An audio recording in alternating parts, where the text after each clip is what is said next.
kama angekuwa hai baba wa taifa Mwalimu Nyerere jana alikuwa anatimiza miaka 103 tangu amezaliwa, kwa sababu yeye alizaliwa mwaka 1922 April, tarehe kama jana ilikuwa tarehe ngapi?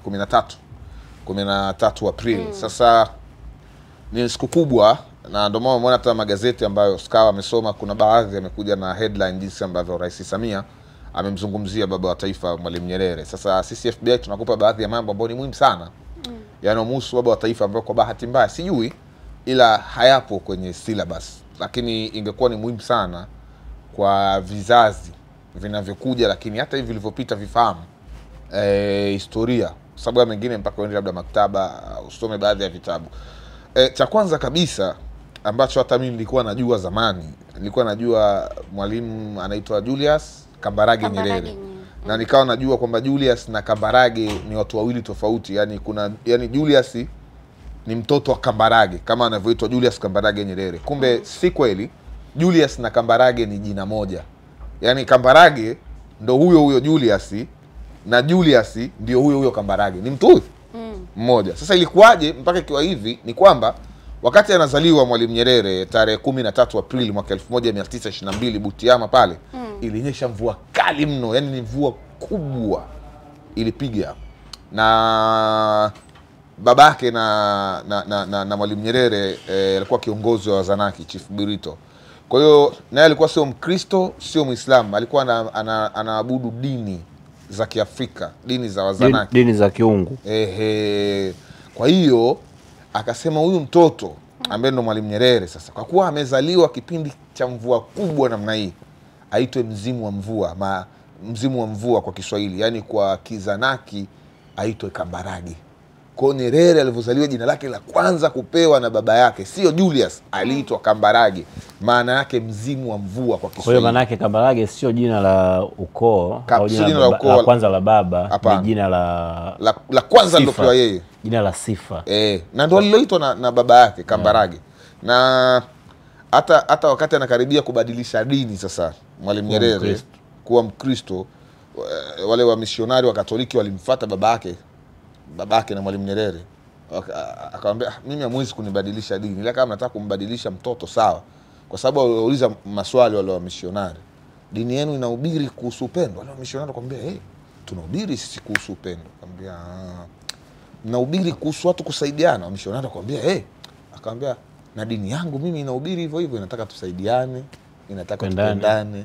Sasa kwa nini tuheshimiane? Sasa kwa nini niende kwenye dini yenu kama dini zetu zinafanana? Zinafanana. Kwa hiyo wazungu walimshindwa Mzee Burito, ile wakampata Nyerere. Kwa hiyo Nyerere wakati anabadilishwa sasa dini kutoka kwenye dini ya Kizanaki kwenda kwenye Ukatoliki, ndo akaambiwa na wamishonari, chagua jina, ili jina la Kambarage ni la kiasili, huwezi kulitumia kwa kuwa sasa hivi tumekubatiza, umekuwa Mkristo, Mkatoliki, utatumia jina gani?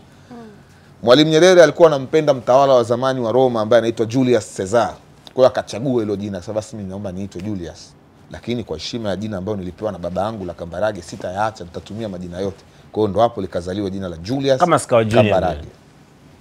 Kwa hiyo cha kwanza ni jina. Skawa Junior pia na story hiyo ina hiyo historia. Tumalize Kambarage kwanza. Tumalize FBI. Hii FBI nyingine nitawapa siku nyingine. Kwa hiyo sasa FBI cha kwanza ambacho nilitaka tufahamu ni jina. Ni muhimu sana kwamba Julius ndo Kambarage, Kambarage ndo Julius. Majina yake kamili tungeweza kusema anaitwa Julius Kambarage Burito Nyerere. Kwa sababu babake pia aitwa Nyerere. Babake anaitwa Burito. Mzee mmoja noma, alikuwa na wake zaidi ya 20 huyo. Mamake Nyerere anaweza kuwa mke wa 22 na mama Mgaya wa Nyamongo. So kitu kingine ambacho ni cha muhimu ni jinsi ambavyo Nyerere alienda shule. Hicho ndio cha mwisho leo, kwa sababu bila Nyerere kwenda shule sijui ingekuwaje uhuru. Labda Mungu angempa mtu mwingine kibali, lakini alisoma kibahati Nyerere. Babake Mzee Burito alikuwa hataki kabisa Nyerere aende shule. Alikuwa hataki kabisa. Sasa kwa sababu Mzee Burito alikuwa ni chief pale kijijini, mapadri tayari walikuwa washaanza kuingia, wa mishonari walikuwa wanamtembelea sana, wanazungumza naye jinsi ya kuongoza, kubadilisha dini.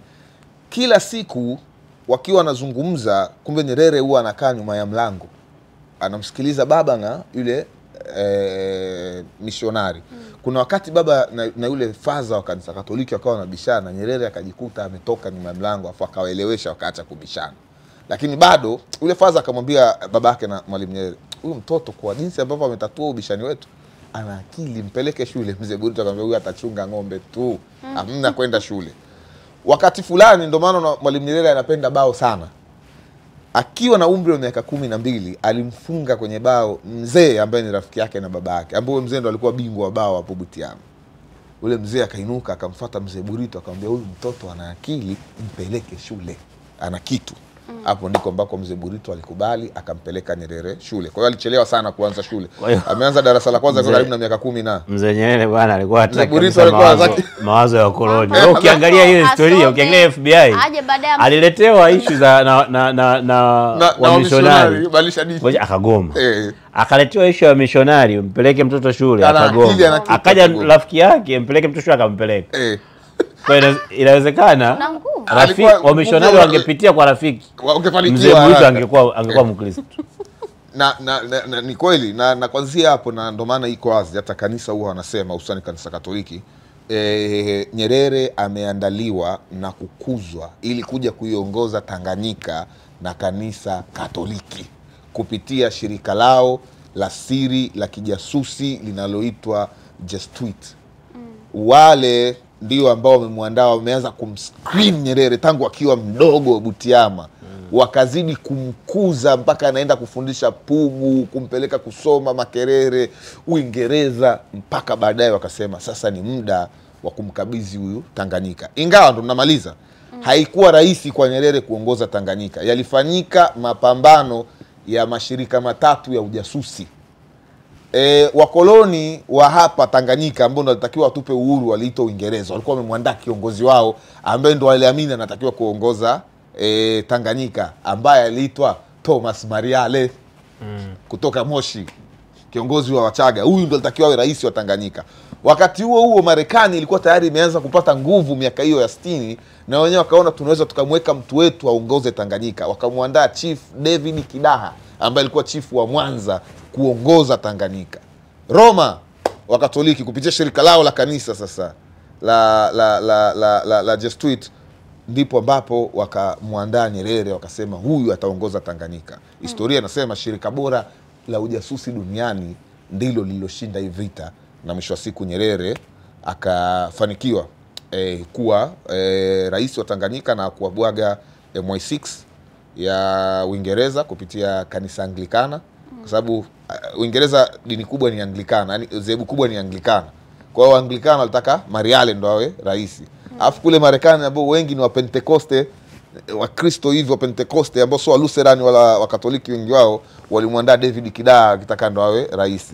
Lakini wa Roma wa Katoliki wakamwandaa Nyerere wakitaka awe rais, na mwisho wa siku Nyerere ndo vipi Nyerere asingeshinda, angeshinda mwamba wa Uchagani Mariale.